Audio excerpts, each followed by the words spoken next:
সময় ৭২-এ আপনাদের সবাইকে স্বাগতম। এবার লিওনেল মেসি নিজের ভুল স্বীকার করলেন। রেফারিকে ঘুষ দিয়েছিলেন আর্জেন্টিনার সরকার, এবার সমস্ত প্রমাণ বের হয়ে এসেছে। এটা স্বাভাবিক, যেমন অনেকেই অন্য দলগুলোর জিতুক সেটা চায় না, হয়তো আমাদের ক্ষেত্রে এমন মানুষের সংখ্যা একটু বেশি, বললেন আর্জেন্টিনার কোচ। এইদিকে মরক্কোর বিদায়ে অঝরে কাঁদলেন নোরা। বেলজিয়ামকে বিদায় করে সেমিতে ফ্রান্সকে পেল স্পেন। ফিফা আন্তর্জাতিক বিশ্বকাপ থেকে এবার সেই বিতর্ক রেফারিকে একেবারে আজীবনের জন্য বহিষ্কার করল ফিফার সভাপতি। সর্বশেষ জানবেন গতকাল লাইভে এসে লিওনেল মেসি কি বলেছিলেন কেঁদে কেঁদে। এতক্ষণ শুনলেন সংবাদ শিরোনাম, এখন শুনবেন বিস্তারিত। নিয়ম ভঙ্গ করে মেসিকে ক্লাব বিশ্বকাপে খেলিয়েছিলেন ইনফান্তিনো, জেনে নিন সেই ইতিহাস। ফিফা সভাপতি জিয়ান্নি ইনফান্তিনো বড় টুর্নামেন্ট লিওনেল মেসির উপস্থিতি নিশ্চিত করতে আগ্রহী, এমন আলোচনা ফুটবল অঙ্গনে দীর্ঘদিনের। সেই বিতর্ক নতুন করে সামনে আসে যুক্তরাষ্ট্রের অনুষ্ঠিত সম্প্রসারিত ক্লাব বিশ্বকাপকে ঘিরে। 2024 মৌসুমে ইন্টার মায়ামি MLS এর নিয়মিত মৌসুমে সর্বোচ্চ পয়েন্ট সংগ্রহ করে জিতে নেয় MLS সাপোর্টার্স শিল্ড।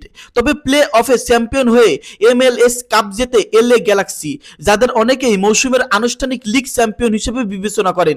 এদিকে ক্লাব বিশ্বকাপে স্বাগতিক দেশের প্রতিনিধি কোন ক্লাব হবে তা নিয়ে দীর্ঘদিন কোনো সিদ্ধান্ত জানায়নি ফিফা। শেষ পর্যন্ত ফিফা ঘোষণা দেয় স্বাগতিক দেশের প্রতিনিধিত্ব করবে ইন্টারি মায়ামি।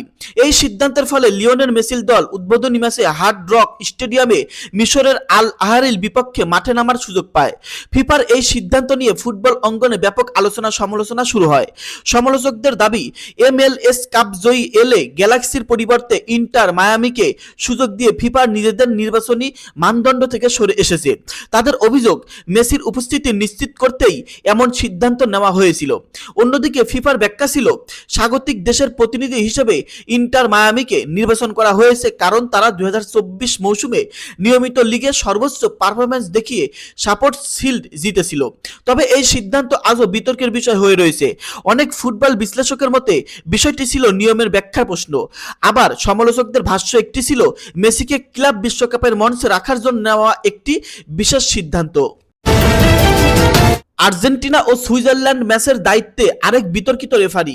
ফুটবল বিশ্বকাপের সেমিফাইনালে ওঠার লড়াইয়ে মুখোমুখি হতে যাচ্ছে ডিফেন্ডিং চ্যাম্পিয়ন আর্জেন্টিনা ও 72 বছর পর কোয়ার্টার ফাইনালে জায়গা করে নেওয়া সুইজারল্যান্ড। কানসাস সিটি স্টেডিয়ামে অনুষ্ঠিত এই হাই ভোল্টেজ ম্যাচটির জন্য ম্যাচ অফিসিয়ালদের তালিকা প্রকাশ করেছে ফিফা। এবারের আসরে মাঠের বাইরে রেফারিং নিয়ে নানামুখী বিতর্কের মাঝেই এই গুরুত্বপূর্ণ ম্যাচের দায়িত্বে থাকছেন তিনি, পর্তুগিজ রেফারি। ফিফার অফিসিয়াল ঘোষণা অনুযায়ী এই ম্যাচের মূল রেফারির ভূমিকায় থাকবেন পর্তুগালের 47 বছর বয়সী অভিজ্ঞ রেফারি জৌ পিনহেইরো। মাঠে তার দুই সহকারী হিসেবে লাইন সামলানোর দায়িত্বে থাকবেন আরও দুই পর্তুগিজ অফিসিয়াল, ব্রুনো জেসুস এবং লুসিয়ানো মাইয়া। জিয়াও পিনেইরা ও ক্যারিয়ারের 421টি ম্যাচ পরিচালনা করেছেন, যার মধ্যে হলুদ কার্ড দিয়েছেন 1886টি এবং লাল কার্ড 139টি। প্রতি ম্যাচে গড়ে 4.48টি হলুদ কার্ড দেখিয়েছেন এই রেফারি। ইউরোপীয় ফুটবলের ইউএফও প্রতিযোগিতাগুলো পরিচালনার আন্তর্জাতিক অভিজ্ঞতা তার রয়েছে। তবে সম্প্রতি চ্যাম্পিয়ন্স লিগে একটি বিতর্কিত সিদ্ধান্তের কারণে তিনি বড় ধরনের সমালোচনার মুখে পড়েন। পর্তুগিজ এই ত্রয়ী পাশাপাশি ডাগ আউটে চতুর্থ অফিসিয়াল হিসেবে দায়িত্ব পালন করবেন কানাডার ড্র ফিশার। এছাড়া রিজার্ভ অ্যাসিস্ট্যান্ট রেফারি হিসেবে রাখা হয়েছে কানাডারই মাইকেল বারাউগেনকে। আগামী 11 জুলাই কানসাস সিটির মাঠে আর্জেন্টিনা ও সুইজারল্যান্ড মধ্যকার ম্যাচটি অনুষ্ঠিত হবে। রাউন্ড অফ 16 মিশরকে 3-2 ব্যবধানে হারায় ডিফেন্ডিং চ্যাম্পিয়নরা। আর টাইব্রেকারে লাতিন আমেরিকার দল কলম্বিয়ার বিপক্ষে জয় পেয়েছে সুইসরা। দেশে ফিরেই রাজকীয় সংবর্ধনা পেলেন মিশরের ফুটবলাররা। বিশ্বকাপ থেকে হৃদয় ভাঙ্গা বিদায় নিলেও দেশে ফিরে রাজকীয় সংবর্ধনা পেয়েছে মিশর জাতীয় ফুটবল দল। ইতিহাসের সেরা বিশ্বকাপ অভিযান শেষে শুক্রবার দেশে ফেরেন মোহাম্মদ সালাহদের দল। আলামাইন আন্তর্জাতিক বিমানবন্দরে হাজারো সমর্থন জাতীয় পতাকা, দেশোদ্বোধক গান ও ব্যানার নিয়ে ফুটবলারদের উষ্ণ অভ্যর্থনা জানান। সমর্থকদের হাতে ছিল অধিনায়ক মোহাম্মদ সালাহর ছবি এবং ধন্যবাদ লেখা প্যান কার্ড। বিমানবন্দর থেকে সাতখোলা বাসে নিউ অলইমেইন শহর প্রদক্ষিণ করেন ফুটবলাররা। রাস্তার দুই পাশে দাঁড়িয়ে থাকা ভক্তদের শুভেচ্ছার জবাব দেন তারা। আগামীকাল খেলোয়াড়, কোচিং স্টাফ ও কর্মকর্তাদের আনুষ্ঠানিক সংবর্ধনা দেবেন দেশটির প্রেসিডেন্ট আবেদল ফাত্তাহ আল সিসি। 4 বারের চেষ্টায় এবারের প্রথম বিশ্বকাপে জয় পায় মিশর। শুধু তাই নয়, প্রথমবারের মতো তারা নিশ্চিত করে শেষ 16 টিকিটও। গ্রুপ পর্বে নিউজিল্যান্ডকে হারানোর পর সেরা 32-এ টাইব্রেকারে অস্ট্রেলিয়াকে বিদায় দিয়ে ইতিহাস গড়ে আফ্রিকার এই দলটি। তবে শেষ 16তে আর্জেন্টিনার বিপক্ষে নাটকীয় পরাজয়ে থেমে যায় মিশরের স্বপ্ন। ম্যাচের 78 মিনিট পর্যন্ত 2-0 ব্যবধানে এগিয়ে থাকলেও শেষ 13 মিনিটে 3 গোল হজম করে 3-2 ব্যবধানে হেরে বিদায় নিতে হয় হুসাম হাসানের শিষ্যদের। তবুও দেশের ফুটবল ইতিহাসের সেরা বিশ্বকাপ উপহার দেওয়ায় দেশে ফিরেই বীরের মর্যাদা পেয়েছে দলটি। সংবর্ধনায় অনেক সমর্থকদের হাতে ছিল প্রধান কোচ হুসাম হাসানের বড় পোস্টার, যেগুলো ফিলিস্তিনের পতাকায় মোড়ানো ছিল। বিশ্বকাপ চলাকালে ফিলিস্তিনের প্রতি প্রকাশ্যে সমর্থন জানানোয় তাকে এভাবে সম্মান জানান সমর্থকেরা। টুর্নামেন্ট জুড়ে তিনি মাঠে ফিলিস্তিনের পতাকা বহন করেন এবং সংবাদ সম্মেলনও ফিলিস্তিনের অধিকারের পক্ষে বক্তব্য রাখেন। এদিকে দল দেশে ফেরার আগেই হুসাম হাসান ও তার যমজ ভাই ইব্রাহিম হাসানের চুক্তির মেয়াদ নবায়ন করেছেন মিশর ফুটবল অ্যাসোসিয়েশন।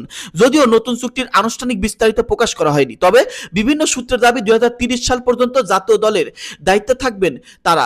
2024 সালের মিশরের প্রধান কোচের দায়িত্ব নেওয়ার পর থেকেই দলটির পারফরম্যান্সে উল্লেখযোগ্য পরিবর্তন আসে। তার অধীনে মিশর 2025 আফ্রিকা কাপ অফ নেশনসের সেমিফাইনালে ওঠে এবং 8 বছর পর বিশ্বকাপের মূল পর্বে জায়গা করে নেয়। এখন পর্যন্ত তার কোচিংয়ে দলটি 20টি ম্যাচ জয় এবং 9টি ম্যাচ ড্র করেছে। বিশ্বকাপে নতুন ইতিহাস গড়লেন এমবাপ্পে। পেনাল্টি থেকে গোল করতে না পারলেও বিরতির পর দুর্দান্ত এক গোল করে ফ্রান্সকে এগিয়ে দেওয়ার পাশাপাশি নতুন ইতিহাস গড়লেন কিলিয়ান এমবাপ্পে। একই সঙ্গে চলতি বিশ্বকাপের সর্বোচ্চ গোলদাতার আসনেও উঠে এলেন ফরাসি এই অধিনায়ক। বৃহস্পতিবার 9 জুলাই বস্টনে অনুষ্ঠিত বিশ্বকাপের কোয়ার্টার ফাইনালে মরক্কোর বিপক্ষে ম্যাচের 60তম মিনিটে আসে সেই মুহূর্ত। ডি বক্সের সামনে বল পেয়ে প্রথম এক মুহূর্তে থেমে যান এমবাপ্পে। সামনে থাকা মরক্কোর ডিফেন্ডার ইসা জিওপকে কাটিয়ে চোখের পলকে নেন নিখুঁত শট। সামান্য বাঁক নেওয়া বল পোস্ট শেষে জড়িয়ে যায় জালে, আর উল্লাসে ফেটে পড়ে ফরাসি শিবির। এই গোলটি ছিল চলতি বিশ্বকাপে এমবাপ্পের 8ম। এর আগে 2টি অ্যাসিস্টও করেছেন তিনি। ফলে গোল ও অ্যাসিস্ট মিলিয়ে এবারের আসরে তার গোল সম্পৃক্ততা দাঁড়ালো 10টিতে। এর মধ্যে দিয়েই বিশ্বকাপের ইতিহাস বিরল এক কীর্তি গড়েছেন 27 বছর বয়সী এই ফরোয়ার্ড। 1966 সালের পর প্রথম ফুটবলার হিসেবে তিনি টানা 2টি ভিন্ন বিশ্বকাপের অন্তত 10টি গোল করে সরাসরি অবদান রাখলেন। 2022 কাতার বিশ্বকাপেও এমবাপ্পে করেছিলেন 8 গোল এবং দিয়েছিলেন 2টি অ্যাসিস্ট। ব্যক্তিগত পরিসংখ্যানেও আরও এক মাইলফলক স্পর্শ করেছেন ফরাসি অধিনায়ক। বিশ্বকাপের মাত্র 20 ম্যাচ খেলেই তার গোল সংখ্যা পৌঁছে গেছে 20-এ, যেখানে আর্জেন্টিনার অধিনায়ক লিওনেল মেসি 21 গোল করতে লেগেছে 31টি ম্যাচ। এদিকে এই গোলের সুবাদে চলতি বিশ্বকাপের গোলদাতার তালিকার শীর্ষে উঠে এসেছেন এমবাপ্পে। তার গোল এখন 8টি। একই সংখ্যক গোল দিয়ে দ্বিতীয় স্থানে আছেন লিওনেল মেসি। গোল্ডেন বুটের লড়াইয়ে তাই শেষ পর্যন্ত জমে উঠেছে দুই মহাতারকার দ্বৈরথ। দর্শক, এবারের ফুটবল বিশ্বকাপ নিয়ে গুরুত্বপূর্ণ তথ্যগুলো জানতে পারলেন। আপনাদের কি মনে হচ্ছে, এবারের বিশ্বকাপ কি লিওনেল মেসির দল আর্জেন্টিনা নিতে পারবে? মিশরকে যেভাবে নাটকীয়ভাবে হারিয়েছে, এরপরে কি বাকি দলগুলোকেও নাটকীয়তার মঞ্চে তারা নিয়ে আসবে? আপনাদের মন্তব্য ভিডিওর কমেন্ট বক্সে জানিয়ে দিবেন। সকলে ভালো থাকবেন, ধন্যবাদ।